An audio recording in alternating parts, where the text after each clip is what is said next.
السلام عليكم ورحمة الله وبركاته.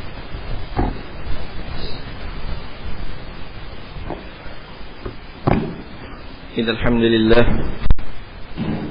نحمده تعالى ونستعينه ونستغفره ونعوذ بالله من شرور أنفسنا وسيئات أعمالنا.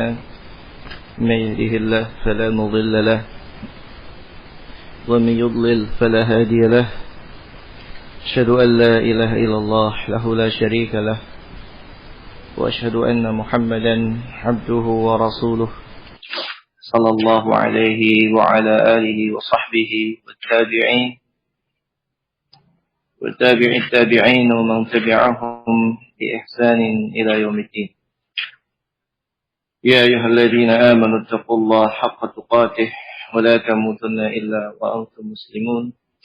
يا أيها الناس اتقوا ربكم الذي خلقكم من نفس واحدة خلق منها زوجها وبث منهما رجالا كثيرا ونساء فاتقوا الله الذي تساءلون به والأرحام إن الله كان عليكم رقيبا. يا أيها الذين آمنوا اتقوا الله وقولوا قولا سديدا يصلح لكم أعمالكم ويغفر لكم ذنوبكم ومن يطع الله ورسوله فقد فاز فوزا عظيما. أما بعد، معاشر المسلمين والmuslimat rahimani wa rahimakumullah. Kita masih melanjutkan dari pembahasan kitab Tuhfatul Mawlud bi Ahkamil Mawlud. Qala al-Imam Ibnu Al-Qayyim rahimahullah ta'ala: ثم بعد العشر إلى سن البلوغ يسمى مراهقا مناهزا للاحتلام. Kemudian setelah anak itu berusia 10 tahun sampai dengan baligh, ini namanya fasenya, namanya adalah murahiq. Ya, namanya fasenya adalah murahiq atau munahiz. Kalau dalam bahasa Arab fase 10 sampai fase remaja ya, 10 sampai 17 atau 15 tahun itu dinamakan fase murahiq atau munahiz. Idza balagha 15 sanatan arada lahu halul akhar. Kalau sudah 15 tahun nanti fasenya berbeda lagi. Fase yahsulu ma'ahal ihtilam. Kalau sudah 15 tahun, nanti dia sudah mulai bermimpi, ya maksudnya dengan lawan jenisnya. Wa nabatu syi'r al-khashin haul al-qubul. Kemudian mulai tumbuh rambut di sekitar kubul, sekitar kemaluan. Wa ghalatus saut, suaranya sudah mulai berubah. Bukan suara anak-anak lagi. Suaranya sudah suara dewasa. Wan faraka arnibatul unuf. Kemudian hidung sudah mulai membesar, lubang hidung sudah mulai besar, sudah mulai mancung. Walladhi tabarahu syari' min dzalik, dan yang diambil tanda dalam syariat dia sudah baligh adalah ihtilam wal inbat, yaitu mimpi dengan lawan jenis dan inbat, tumbuhnya rambut kemaluan. Maka ini menunjukkan dia sudah baligh. Jadi kalau 10 sampai sebelum 15 namanya murahiq atau munahiz. Nanti kalau sudah 15 namanya buluh atau baligh. Seorang anak sudah baligh. Ya, Allah berfirman, ya ayyuhalladzina amanu yasta'dzinakumul ladzina malakat aymanukum walladzina lam yablughul huluma minkum salatan marrat. Wahai orang-orang yang beriman, hendaknya budak sahaya kalian meminta izin ketika hendak menemui kalian. Demikian pula anak-anak yang belum baligh, ya, tapi sudah tamyiz, hendaknya meminta izin ketika hendak masuk ke ruangan kalian. Ya, ruangan ya laki-laki atau kalau laki-laki ke ruangan perempuan. Salatan marrat, minta izin 3 kali. Artinya termasuk adab bagi orang yang beriman, itu kita jangan langsung masuk ke ruangan orang. Minta izin dulu. Termasuk masuk itu adalah langsung memandang ke dalam. Ya, kesalahan yang banyak terjadi adalah ketika kita bertamu, assalamualaikum, tapi matanya sudah masuk ke dalam atau bahkan kepalanya sudah nyelonong ke dalam. Yang lebih parah lagi, ya, belum assalamualaikum atau sudah assalamualaikum sudah masuk di dalam. Nah, ini juga kesalahan yang fatal di dalam adab. Dikatakan ini orang tidak beradab, tidak berakhlak. Maka perlu diperhatikan bahwasanya yang namanya bertamu, kita didik anak kita, kalau masih kecil ya memang masih ya ibaratnya selanang-selonong lah, masuk keluar. Ya. Tetapi kalau sudah tamyiz, sudah 7 tahun, itu harus mulai dilatih. Ya. Bagaimana cara melatihnya? Kalau dia masuk rumah, ya diajarkan salam. Kalau tinggal masuk tok nggak salam, suruh balik lagi, ucapkan salam. Kalau mereka mau masuk ruangan kita, mau masuk kamar, ya, atau ruang tamu perempuan, maka hendaknya juga dilatih untuk izin. Ya, ini penting. Dan dilatih jangan sampai yang namanya anak-anak ya, kadang tiba-tiba masuk atau tiba-tiba kepalanya masuk ke pintu. Ya, ini harus dilatih. Nggak boleh seperti itu. Dan juga dalam surat An-Nur Allah berfirman, "Wa idza balaghal atfalu minkumul huluma falyasta'dhinu kama sta'adana alladziina min qablihim." Apabila anak-anak itu sudah hilm, sudah mimpi basah, sudah balik artinya, maka mintalah izin sebagaimana dimintakan izin kepada orang-orang yang sebelum kalian. Artinya kalau anak sudah balik, apalagi kalau tadi di dalam ayat sebelumnya ayat 58 itu anak-anak yang belum belum balik itu pun sudah dilatih dari semenjak tamyiz 7 tahun untuk minta izin. Nah, ditekankan lagi ketika anak itu sudah balik.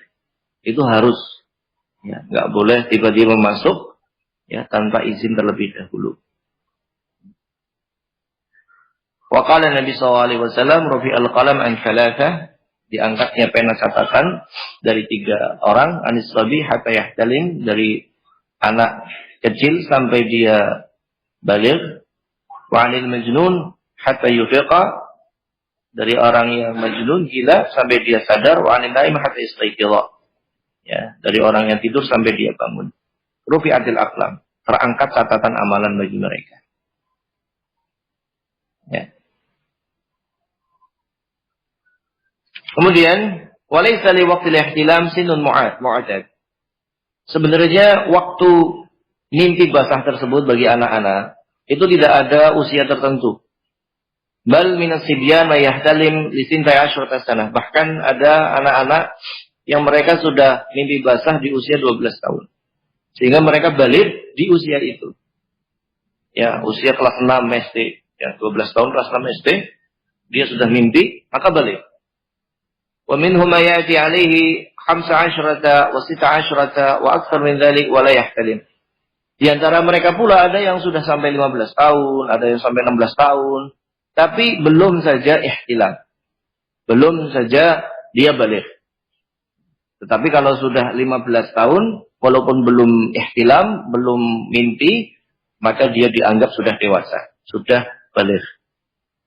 Ya. Kata Al-Auza'i, Imam Ahmad dan Syafi'i dan Abu Yusuf, "Mata kamula 15 sanah hukima bibuluhi." Kalau sudah 15 tahun tapi belum mimpi basah, ya, maka dia dihukumi sudah balik. Ya. Adapun menurut pendapat Imam Malik ada 3. 17 tahun, 18 tahun, wasalis 15 tahun. Adapun pendapat dari Imam Abi Hanifah ada 2 pendapat, 17 tahun, 18 tahun. Wal jariyah indahu 17, adapun wanita itu 17 tahun. Kalau belum ihtilam, belum balik, maka batasnya 17. Ya, kata Dawud Az-Zahiri la hajjat lahu bisin. Tidak ada batasan pada usia, innama huwa al-ihtilam. Batasannya adalah mimpi basah. Wahwa qawlu qawi, ini pendapat yang lumayan kuat. walaysa an Rasulillah fisin haddun al-batah. Karena tidak ada dari Rasulullah batasan usia sama sekali. Ya. Wa ghayatu mahtajja bihi man qayyadahu 15 sanah. Adapun dalil mayoritas ulama yang membatasi balik itu 15 tahun, artinya kalau sudah 15 tahun walaupun belum ihtilam, dia sudah balik. Ini hadis Ibnu Umar, haitsu urida 'ala an-nabi fil qital wa huwa ibnu 14 sana falam yujizhu. Tsumma urida 'alaihi wa huwa ibnu 15 fa ajazahu. Dalilnya adalah ketika Abdullah bin Umar menawarkan diri untuk ikut perang saat usia 14 tahun, Rasulullah tidak izinkan. Nah, ketika beliau usia 15 tahun ingin ikut perang, barulah beliau izinkan. Dan ini dalil, ya, in kana muttafiqan ala sihhati, kalau memang sepakat atas kesahihannya, bala dalil fihi ala annahu ajazahu li bulughi. Tetapi tidak menunjukkan atas pembolehan karena balighnya. Bal la'allahu istasgharahu awalan. Bahkan mungkin karena dianggap masih kecil, walam yarahu mutiqan lil qital, sehingga tidak dipandang bisa berperang. Falamma kana lahu 15 sanah ra'ahu mutiqan lil qital. Kemudian ketika sudah 15 tahun sudah mampu, maka boleh berperang. Tetapi inilah dalil yang memang digunakan oleh para ulama, dan ini pendapat yang menurut kita lebih kuat.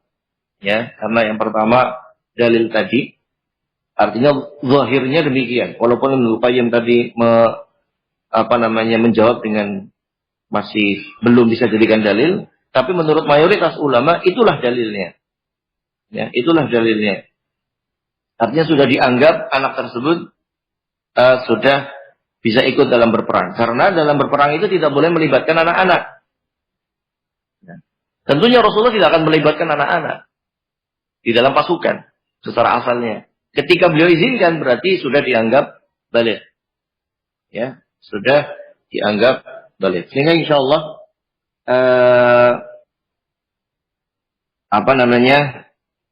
mayoritas ulama ini lebih kuat bahwasanya tanda daripada balik adalah ketika seseorang itu mengalami ihtilam, mimpi basah.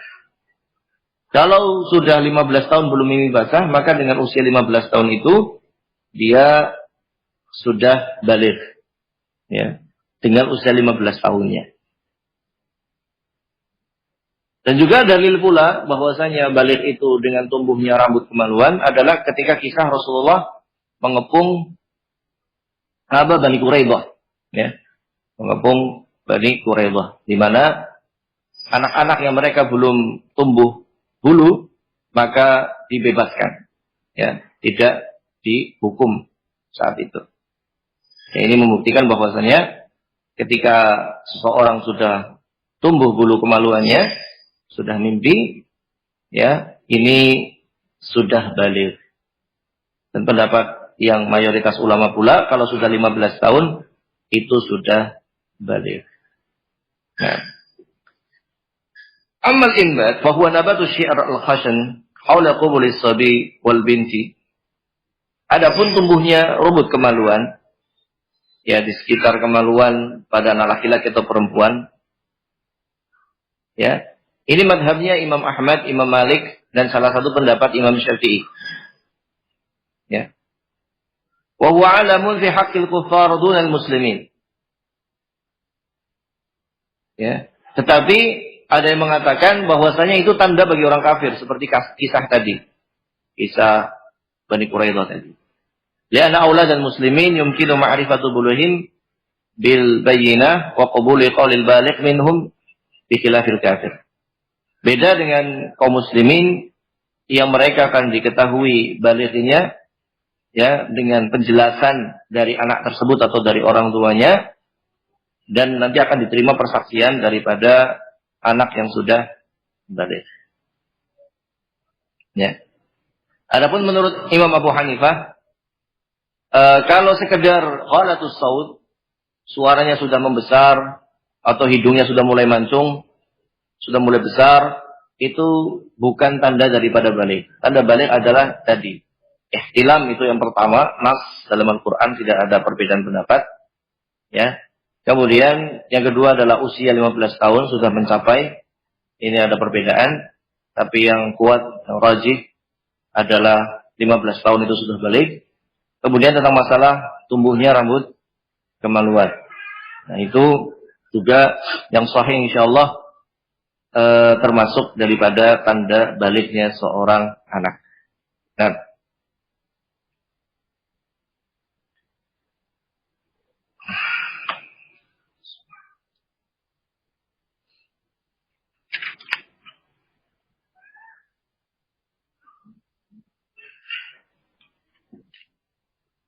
kenapa kita perlu mengetahui sinul ihtilam atau sinul bulugh, mengetahui waktu-waktu balik daripada anak tersebut?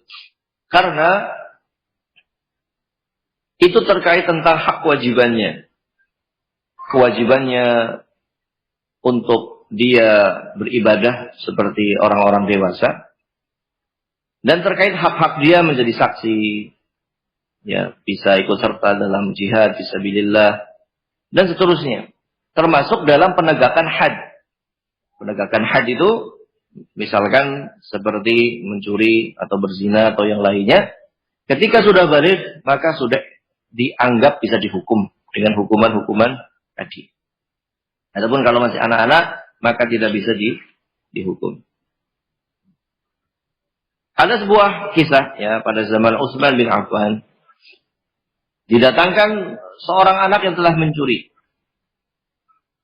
Maka kemudian dikatakan, "Unzuru ila mu'tazirihi." Lihat ke, mohon maaf ya, belakang sarungnya. Arti dalam sarungnya dilihat, diperiksa. Fanadhuru falam yajiduhu anbata syi'r. Kemudian setelah diperiksa, anak tersebut belum tumbuh rambut kemaluannya. Falam yaqta'hu, maka tidak dihukum dengan potong tangan. Ini pada zaman Umar. Kemudian dalam riwayat lain kata Abdullah bin Umar, asabal ghulam had. Suatu ketika ada anak-anak yang melakukan sebuah pelanggaran yang mengharuskan ada hukuman had. Ya, fartibatihi hal ihtalam am la. Kemudian para hakim saat itu ragu, ini sudah balik apa belum? Fanadhara ila anatihi, kemudian dilihat kepada bulu kemaluannya sudah tumbuh apa belum. Ketika sudah tumbuh berarti dihukum, kalau belum tumbuh berarti dianggap anak kecil dan tidak dihukum. Ya, dari sini berarti yang namanya al-inbat, tumbuhnya rambut tersebut, alamun 'alal bulugh, tanda daripada baliknya. Ya, baik fi haqqi auladil muslimin, baik pada haknya anak-anaknya kaum muslimin wal kuffar, dan anak-anaknya orang kafir. Nah, tetapi perlu diingatkan di sini, untuk memeriksanya tentunya laki-laki yang memeriksa adalah laki-laki, perempuan adalah yang melakukan adalah perempuan. Ya. Yang memeriksanya. Kemudian faida tayaqqana buluhuhu jara alaihi qalamu taklif.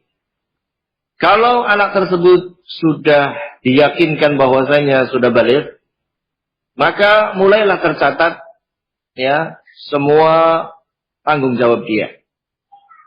Ya, catatan amalan dia sudah mulai tercatat, baik buruknya. Wa tabatat lahu jami'u ahkamir rajul tsumma ya'khudhu fi awwali bulughil ashad. Dan telah ditetapkan pula seluruh hukum-hukum yang ada pada laki-laki. Kalau dia perempuan, maka seluruh hukum yang ada pada perempuan maka telah ditetapkan padanya. Ya. Dan fase ini min nahwi 17 sanah ila nahwil arba'in. Kata Al-Ashad, fase ini ketika usia 17 tahun sampai 40 tahun. Nah, ini namanya Al-Ashad. Fasenya fase Al-Ashad. Ya, fase Ashad. Fase pemuda. Ya, fase lainnya adalah syab. Ya, pemuda. Fase 17 tahun sampai 40 tahun. Fase pesan dari umur seseorang. Ya. Ada yang mengatakan sampai 30 tahun.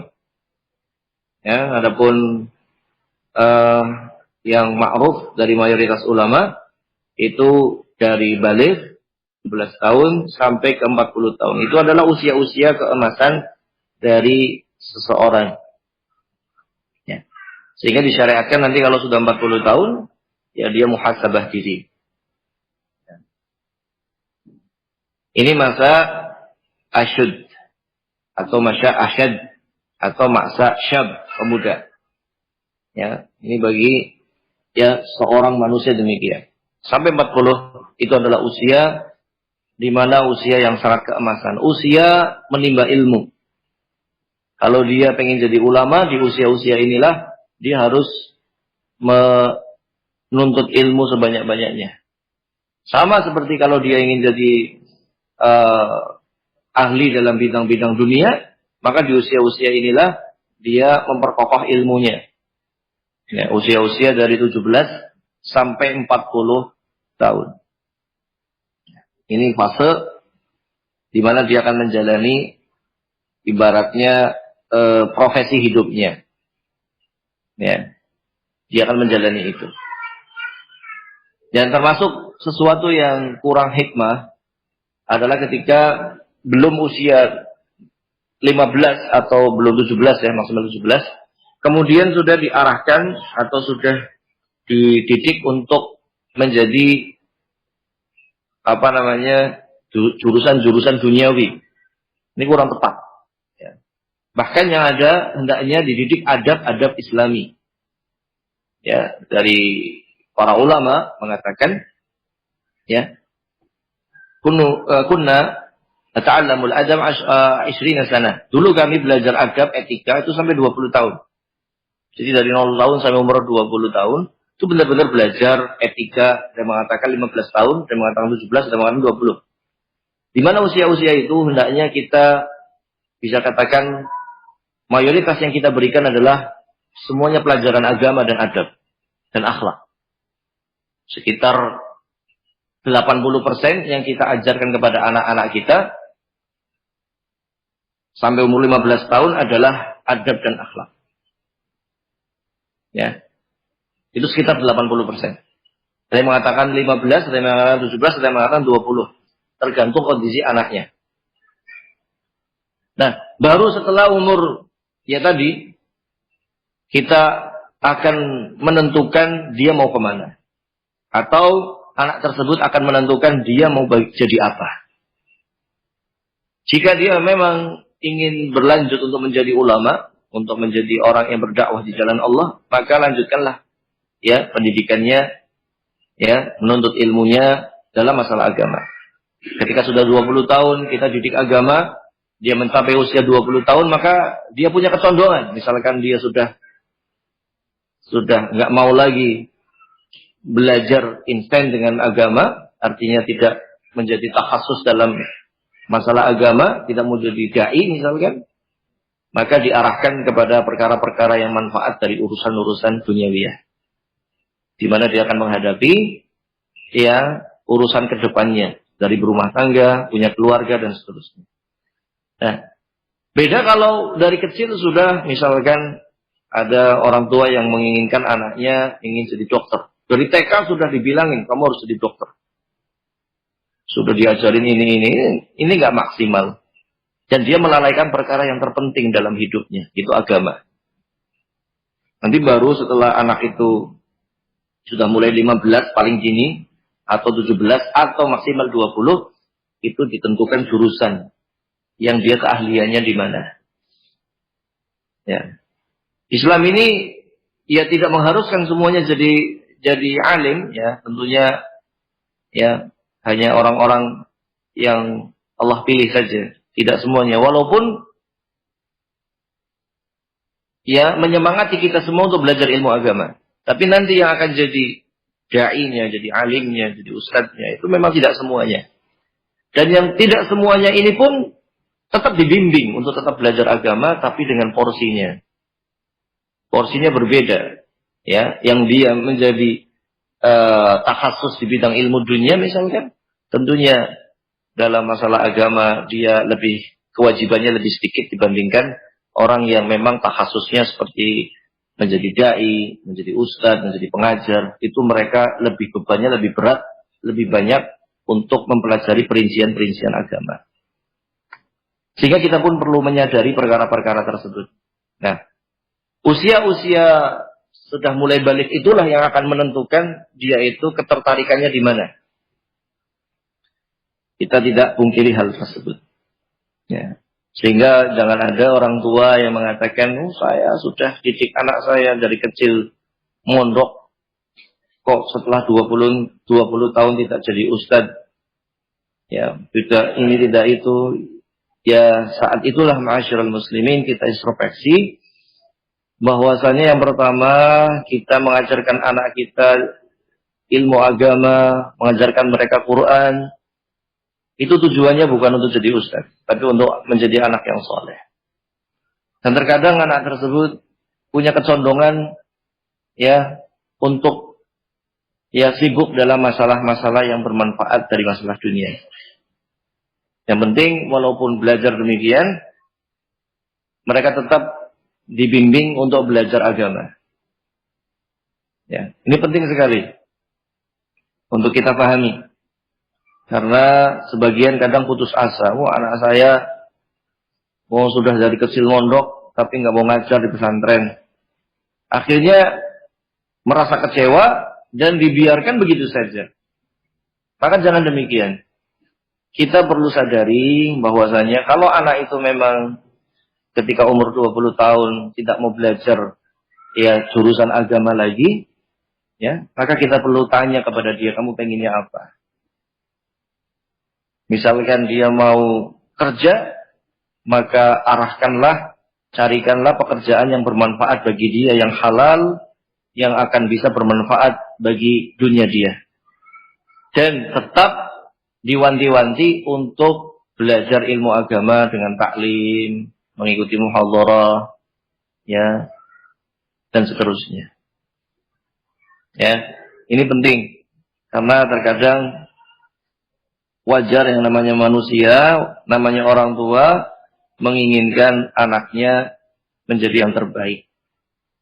Tapi terkadang anak itu punya keinginan sendiri dan semua keinginan tidak lepas dari takdir Allah Subhanahu wa taala. Maka kita harus bisa legowo dengan hal yang ada. Dan jangan salahkan proses. Proses itu nilainya besar. Karena pendidikan itu bukan hanya hasil, tetapi pendidikan itu termasuk adalah prosesnya.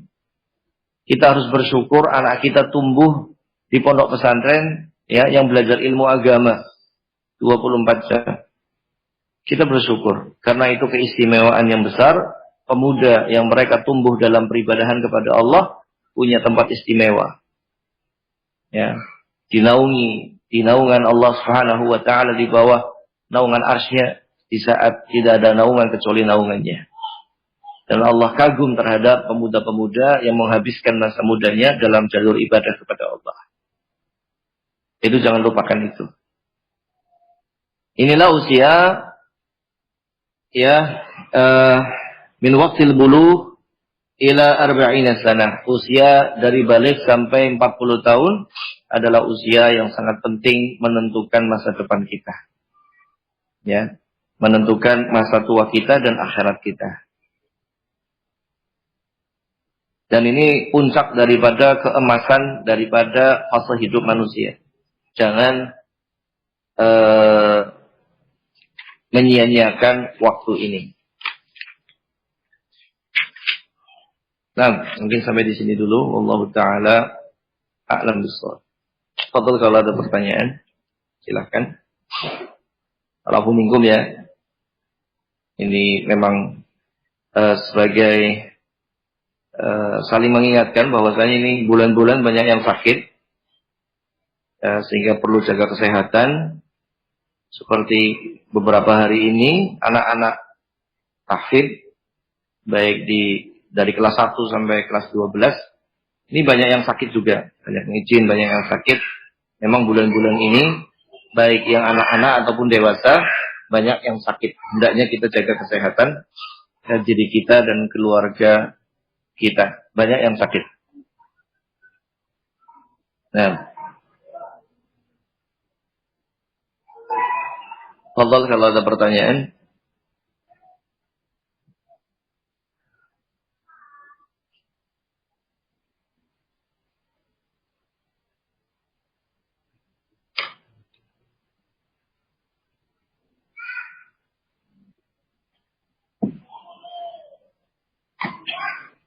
Bagaimana hukum membeli motor yang suratnya tidak lengkap untuk keperluan dagang keliling yang kita tidak tahu suratnya digadaikan atau hilang saat banjir atau yang lainnya? Jazakumullah khairan.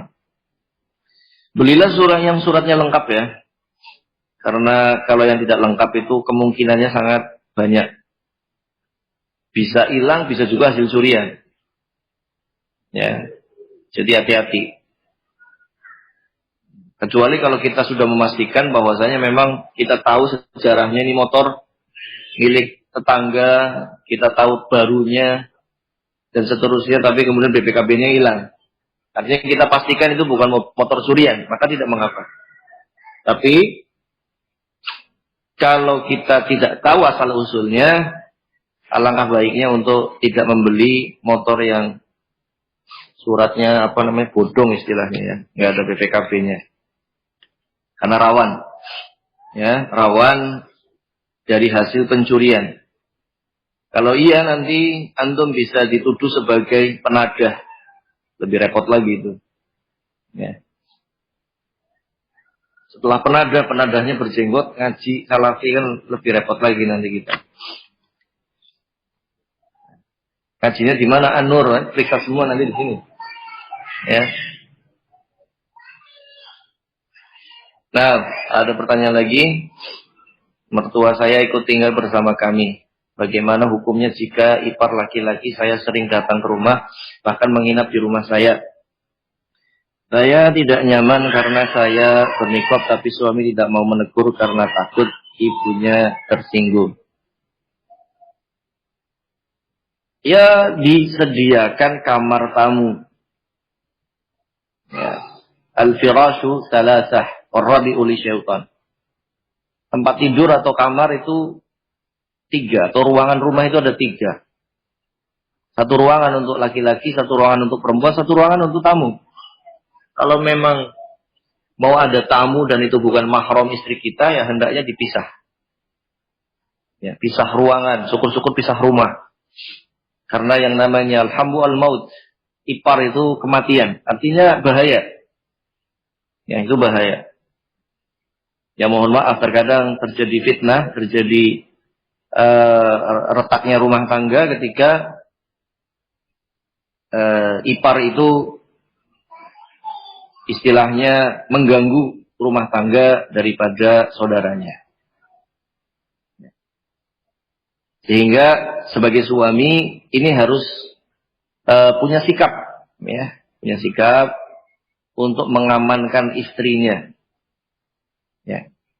Karena secara asal nggak boleh ya nginap di satu rumah dengan yang bukan mahramnya. Nah, kalau memang harus menginap, maka kita harus ada di situ dan ruangannya harus terpisah. Ruangannya harus terpisah. Bahkan nasihat daripada para ulama, kata Umar bin Khattab, beliau itu pernah khutbah di atas mimbar dan mengingatkan untuk berpisah dalam tempat tinggal. Ya, berpisah dalam tempat tinggal dengan saudara-saudara kita. Bahkan dipisahnya tempat tinggal ini semenjak balik atau semenjak 10 tahun. Wa fariqu bainahum fil madhaji, pisahkan. Ini kita kata adik saja, kamarnya suruh pisah. Ketika anak sudah 10 tahun, itu suruh pisah. Ya. Apalagi ini ipar, ya, antar ipar. Jadi kalau bisa dipisah. Adapun kalau ipar itu main jenguk ibunya, itu kewajiban dia, memang kewajiban dia untuk menjenguk ibunya. Tapi kalau terkait perkara menginap, maka rumahnya itu harus ada sekatnya, harus ada pemisahnya. Ya, demikian.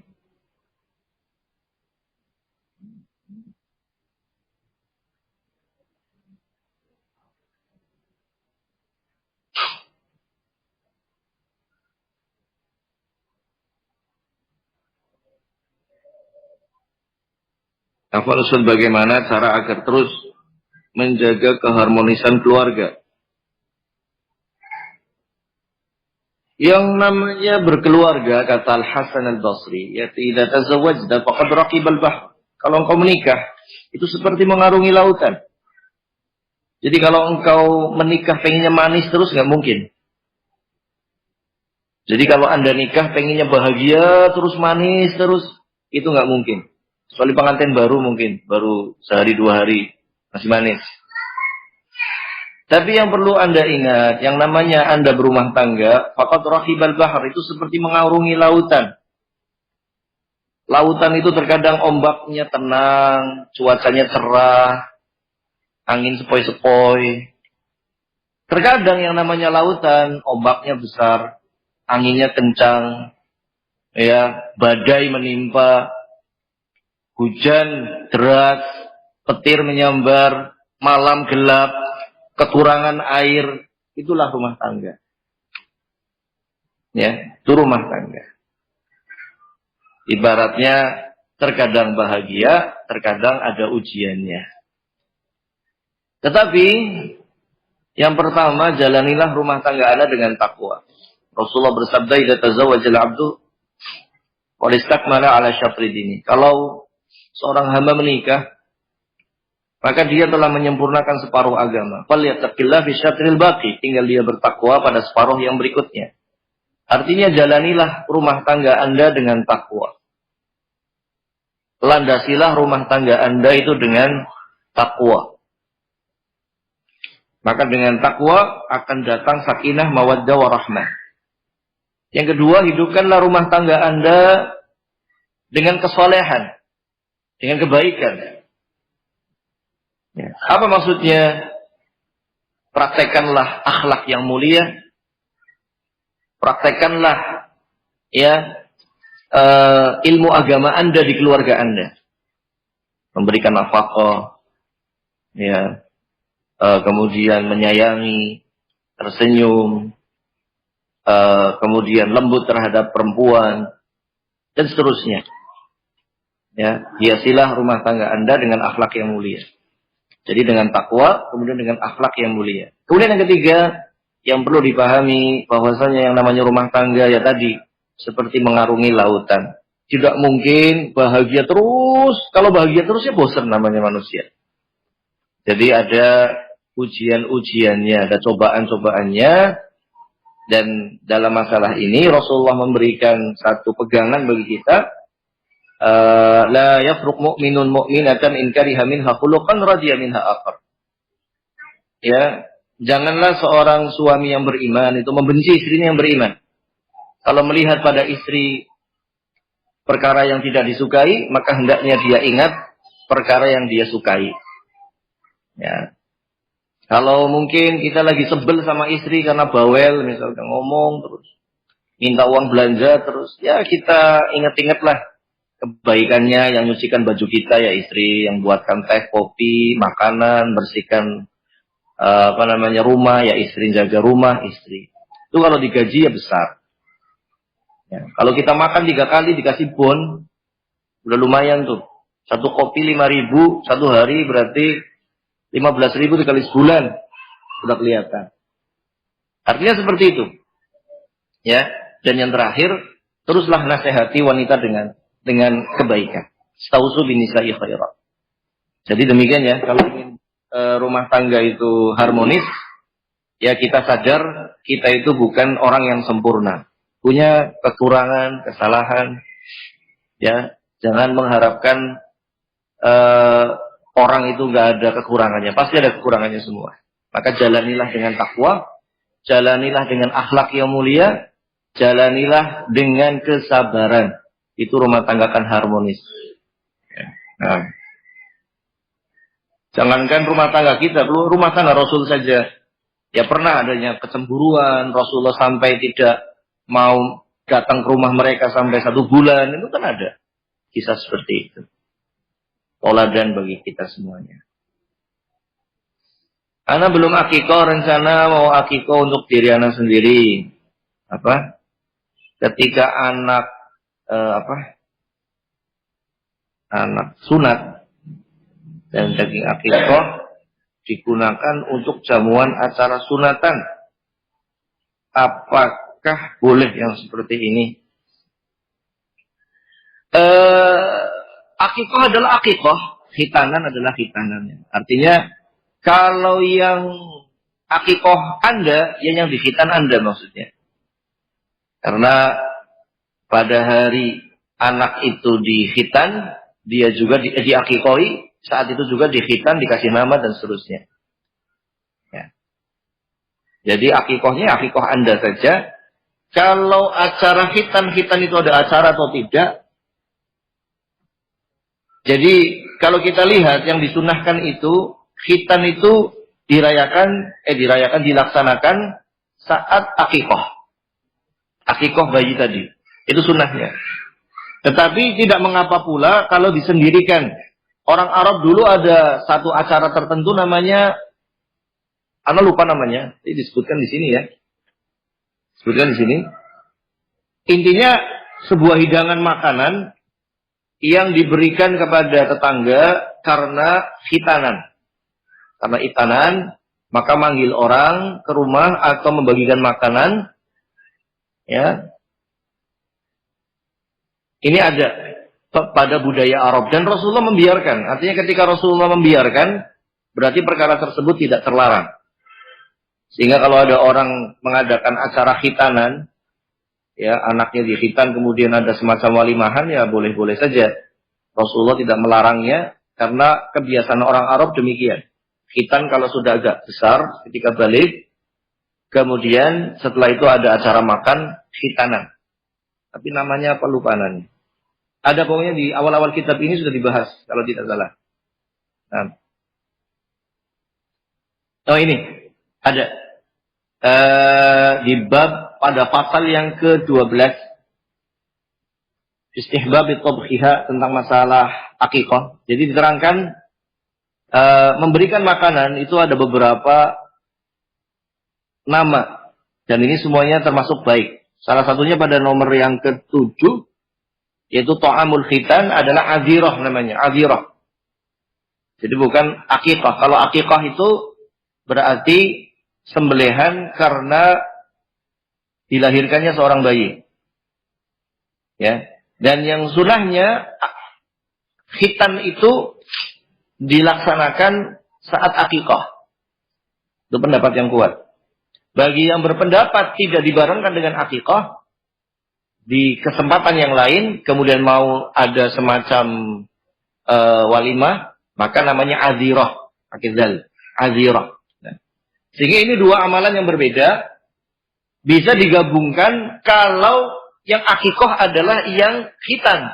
Kalau ini kan uminya akikah, anaknya sunatan. Begitu. Ya sebenarnya sih boleh-boleh saja, tapi nanti namanya dibedakan. Ini hidangan ini akikohannya ibunya, kemudian sekaligus khitanan anaknya begitu. Ya tidak mengapa, silakan saja. Tapi namanya berbeda. Kalau untuk khitan namanya akikoh, kalau untuk lahiran itu akikoh, kalau khitan namanya azirah. Nah, yang disunahkan dalam syariat itu adalah akikah. Mengundang makan yang disunahkan dalam syariat adalah walimah urs dan akikah. Yang dilarang adalah maktam. Maktam itu makanan yang dihidangkan oleh sahibul musibah bagi yang datang. Kemudian yang dibiarkan dan diperbolehkan seperti tadi, azirah. Makanan yang dihidangkan habis khitanan, habis bangun rumah, habis safar ataupun yang lainnya. Itu boleh. Ketika anak sudah mengalami ikhtilam, bolehkah yang bertanya itu ibunya atau ayah harus ayahnya? Ya, dua-duanya boleh. Untuk selanjutnya diajak diskusi atau berbicara dari hati ke hati. Ya kalau dari hati ke hati ya nggak ada suaranya. Berbicaralah dengan lisan. Lisan ke lisan disampaikan. Sebenarnya insya Allah kita juga pernah ikhtilam ya. Kalau lihat anak itu ciri-cirinya udah kelihatan sebenarnya. Ciri-cirinya udah kelihatan. Contoh Biasanya dia sudah mulai penampilannya itu diperhatikan. Pengennya nyisir rambut terus, atau pengen bajunya yang bagus. Nah itu ciri-ciri yang di luar ciri-ciri yang disyariatkan, artinya ciri-ciri yang ditentukan dalam syariat. Tapi ciri-ciri secara urfiah itu kelihatan seperti tadi. Pengennya menata diri, atau mohon maaf, kalau lihat lawan jenis itu menunjukkan ketertarikan, ya, misalkan dia laki-laki ketemu ikhwit begitu ya, kemudian grogi, keringatnya sejagung-jagung, nah ya berarti ini balik ini anak nih. Walau nggak ngomong, ya, jangan kaget anak itu kadang kelas 6 nih. Nih, kita pernah dapati anak kelas 6. Nulisi nama-nama teman perempuannya waktu TK. Fulana. Dan kita dapati pula di perempuannya nulisi teman-teman laki-lakinya ketika TK. Si fulan. Kalau si fulan ini anaknya putih, ganteng. Nah yang laki-lakinya pun ngomong seperti itu. Wah, dikumpulin, berarti kalian sudah balik. Belum sholat, belum mimpi. Nah ini sudah begini, sudah menunjukkan ketertarikan laki-laki dengan perempuan, perempuan dengan laki-laki. Itu berarti sudah balik. Ya. Dan kalau sudah mulai seperti itu, berarti kita harus mulai perhatian, jangan luput. Ya, karena usia ketertarikan itu, namanya tertarik itu penasaran. Ya. Harus dikendalikan benar-benar. Dan kita kalau ngajak, misalkan ibunya ngajak ke rumah temennya, ya jangan dibawa masuk. Karena anak ini sudah mulai bisa lirak-lirik. Ya, sudah bisa lirak-lirik. Ya, ini bicara anak-anak di masanya. Anak-anak remaja itu seperti itu. Yang kedua, ketika anak sudah mencapai 17-20 tahun, bolehkah orang tua tetap mengarahkan anaknya? Ya harus. Atau dibebaskan? Jangan dibebaskan. Tetapi kita itu sahibhum. Kita jadi rekannya. Jadi dia pengennya apa, kita arahkan. Itu anak kalau sudah besar begitu. Kata Al-Hasan Al-Basri, muru auladakum bisihar. Perintahkanlah anakmu kalau masih kecil. Kalau masih kecil itu, kamu begini. Jangan begini. Kamu harus begini. Jangan lakukan ini, kamu lakukan itu. Itu anak kecil. Jangan main di sana. Ada ada jalan ada hewan buas misalnya, ada ular di situ. Jangan ke sana. Ya. Di sana teman-temannya tidak baik pergaulannya. Atau kamu sholat, kamu apa? Ini kalau masih kecil seperti itu. Kalau sudah besar, nah itu kita harus ajak bicara mereka. Nggak bisa searah. Ya, sahibhum fil kibar. Kita dampingi dia ketika sudah besar. Ketika sudah besar itu ditanya, kamu pengennya apa? Saya pengen cukur rambut yang kayak itu, Bi. Yang kayak Ronaldo itu loh. Nah, nanti, jangan begitu. Kan Rasulullah melarang cukur rambut yang model-model begitu. Udah model yang lain aja. Kan diarahkan. Kalau masih kecil sih, udah dipotong atak, selesai sudah. Dan anaknya nerima. Tapi kalau sudah gede, nggak bisa. Kalau kita potong, gundul, wah ngamuk. Anak-anak begitu. Tapi tanya, kamu pengen potong rambut apa? Oh, begini, jangan begitu. Itu nggak boleh. Yang begini saja. Nah itu namanya sahib hunti, dikawal. Didampingi terus. Ya. Nanti kalau sudah dewasa, sudah 20 tahun, ya, kita awasi. Kita berikan dia pengen apa, jalan, tapi kita awasi. Kalau ada yang mungkar, kita tegur. Ada yang mungkar, jangan begitu, itu nggak bagus. Ya. Jadi perlu seperti itu. Di antara rusaknya anak-anak itu dari kecil di barat, itu dibebasin sebebas-bebasnya. Tapi dari sisi lain, didoktrin dengan doktrin-doktrin mereka. Orang-orang barat yang mereka menanamkan kebebasan sehingga anak itu nggak boleh diajarin agama. Karena menurut mereka itu doktrin. Sehingga nggak boleh diajarin agama. Sisi lain mereka mendoktrin anak itu harus menerima jenis kelamin ketiga. Nah, itu kan di barat lagi seperti itu. Jadi perdebatan yang sangat luar biasa di sana. Jadi nanti ada KTP laki-laki, perempuan, dan yang ketiga apa? Apa? Nggak laki-laki, nggak perempuan. Siapa? Jadi nanti perlu ada, kalau di mereka, jadi lelucon. Oh berarti nanti WC-nya bukan hanya laki-laki perempuan. Ada WC ketiga. Ya. Ini untuk man, woman ada apa? Ketiga apa? Ya. Mereka sendiri sedang ribut dengan masalah seperti itu. Kalau kita umat Islam jelas. Ya. Laki-laki dididik sebagai laki-laki, perempuan dididik sebagai perempuan. Ya. Salah satu, mohon maaf, zaman sekarang yang sudah hampir hilang dari pendidikan adalah tidak menanamkan kepada wanita, kalian mau jadi ibu rumah tangga. Jadi kita itu termasuk yang hilang nilai pendidikan di masyarakat kita, yaitu tidak membedakan mana laki-laki, mana perempuan. Kalau laki-laki kita harus didik, kamu itu calon kepala rumah tangga, calon bapak seperti bapak. Yang akan mencari nafkah, bertanggung jawab atas keluargamu. Yang perempuan harus dididik, kamu itu calon ibu rumah tangga. Setinggi apapun titel kamu, setinggi apapun pendidikan kamu, tetap kamu jadi ibu rumah tangga. Maka jadilah engkau ibu rumah tangga yang baik. Apapun dia, saya mau pengen jadi pengusaha, tetap mau jadi pengusaha, pedagang, ibu rumah tangga adalah tugas utama Anda. Tapi saya pengen ngajar. Iya, kita nggak menghalangi Anda ingin ngajar. Tapi tugas utama Anda, ibu rumah tangga. Sehingga kadang ada wanita yang sampai S1, S2, S3. Ya. Tapi nggak sadar dia itu ibu rumah tangga. Tidak melaksanakan fungsi-fungsi ibu rumah tangga. Apa sih fungsi ibu rumah tangga? Yang pertama, taat kepada suaminya. Yang kedua, mendidik anaknya. Yang ketiga, menjaga ya apa yang dimiliki oleh suaminya. 3 itu fungsinya. Ingat, tugas utama perempuan. Taat suami, mendidik anak, dan menjaga apa yang menjadi milik suaminya. Jangan kebalik. Ya, jangan kebalik. Ada istilah sekarang, suami-suami takut istri. Ya. Suami takut istri, STI.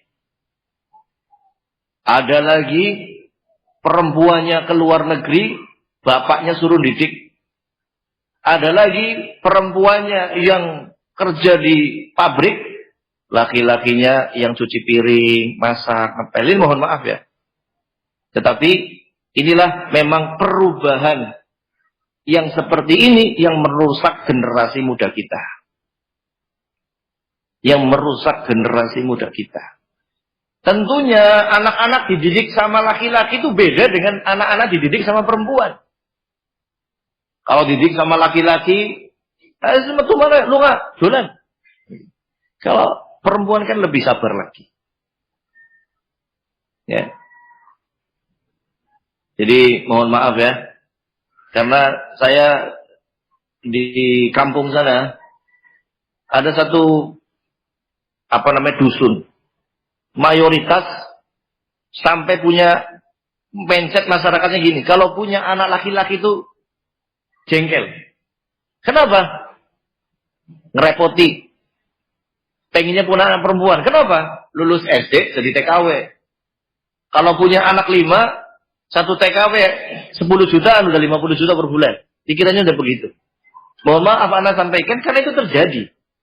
Akhirnya ketika anak ini punya rumah tangga, laki-lakinya dibalik. Laki-lakinya yang di rumah, ngepel, nyapu, istrinya yang jadi TKW ke luar negeri.